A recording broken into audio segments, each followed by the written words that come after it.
Alrighty, now let's move on to a more Some more dark times for Philly sports. serious times. Not super dark times, but We have to enjoy the good moments. That's why we're talking about the Eagles. And now we're gonna go into some bad moments. Specifically, last night, the Sixers falling to the Heat and allowing 137 points. I'm gonna throw a stat out to you here, Jack. It was given to by our own Connor Griffin. Thank you, Connor, for the stat. Last night, Sixers' performance against the Heat was the worst defensive efficiency game they've played in the last 20 years. 20 years. 20. I mean, wow. And just like all those process years, Yeah. I just can't believe that stat at all. Like, It's ridiculous. Yeah. It is absolutely ridiculous. And I'm going to go in right here real quick, and then you can go in. But, I mean, they allowed 137 points to the Heat. I mean, I just think it's funny because if you remember at the beginning of the season and everyone's like, oh, the Heat are going to be a 7th place team. Oh, the Heat are going to be mediocre. Oh, joke's on them. We all laughed, We all laughed at the time. But guess what? No one's laughing now. No one's laughing. You just laughed, but no one's laughing now. Actually, you know who's laughing? Jimmy Butler. Yep. Jimmy Butler's Yep. laughing in his throne right now with Eric Spoelstra. The entire Heat organization is laughing at the Sixers right now for their absolutely abominable performance. I mean, because last night they made the Sixers look like a laughing stock, and rightfully so. They were exactly what they described.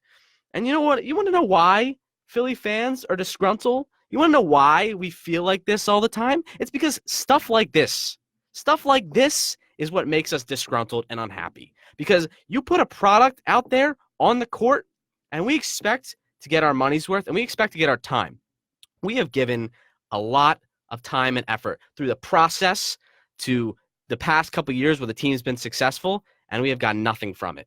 This team has not performed to the way that they should perform, and it is disappointing, and it's a disgrace. It really is. I mean, yeah, you put it really well, but I mean, I'm just totally done with Brett Brown. Like, I'm done defending him. I'm just completely done with him.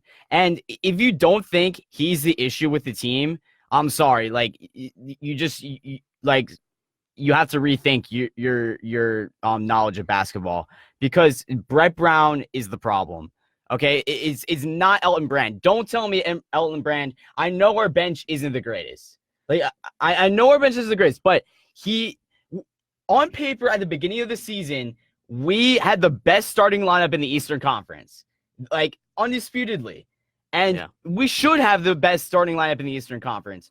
And we're still a solid defensive team. I'll give him that. But Brett Brown does not know.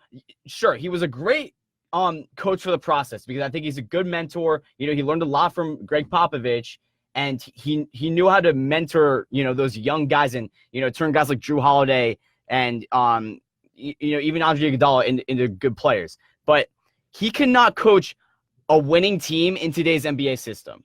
He's trying to coach this, like, Greg Popovich / old school basketball. It doesn't work in today's NBA anymore. It just doesn't. Like, there's no winning team right now that runs this system that are title contenders. Like, you're telling me if we had Mike Budenholzer or freaking Eric Spoelstra or Brad Stevens, we wouldn't be a 2 seed right now?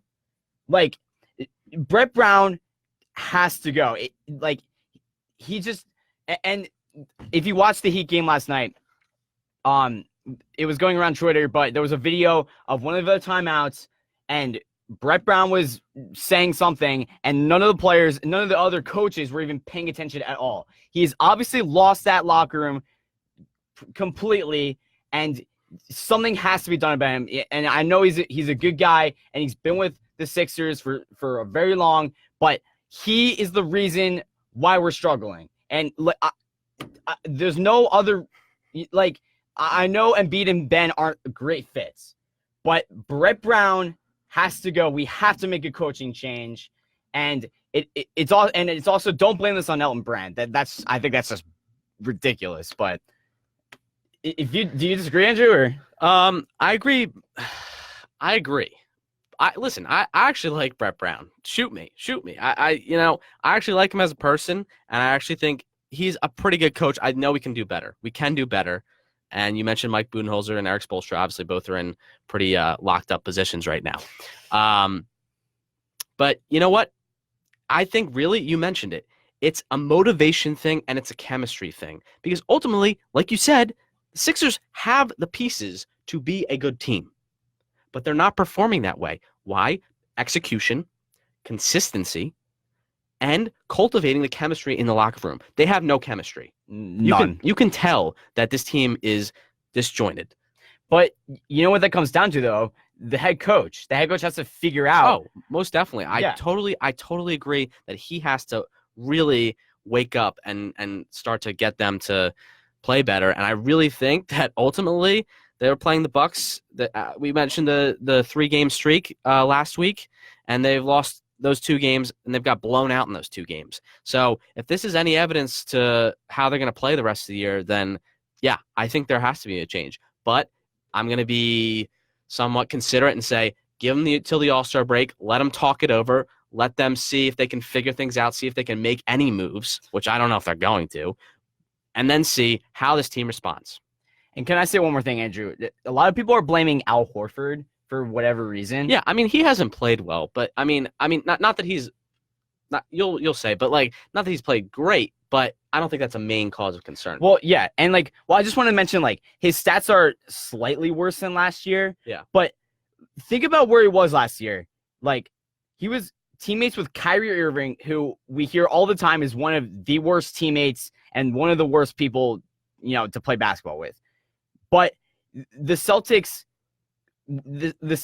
overcame those issues because of Brad Stevens. Brad Stevens is obviously a great coach, and he took a roster that is not as good as the Sixers roster, and they have consistently done better than the Sixers in the playoffs. So I'm just saying, I'm sorry, you mentioned it. Brett Brown is a great person, but we have to make a coaching change. It's just, we have to.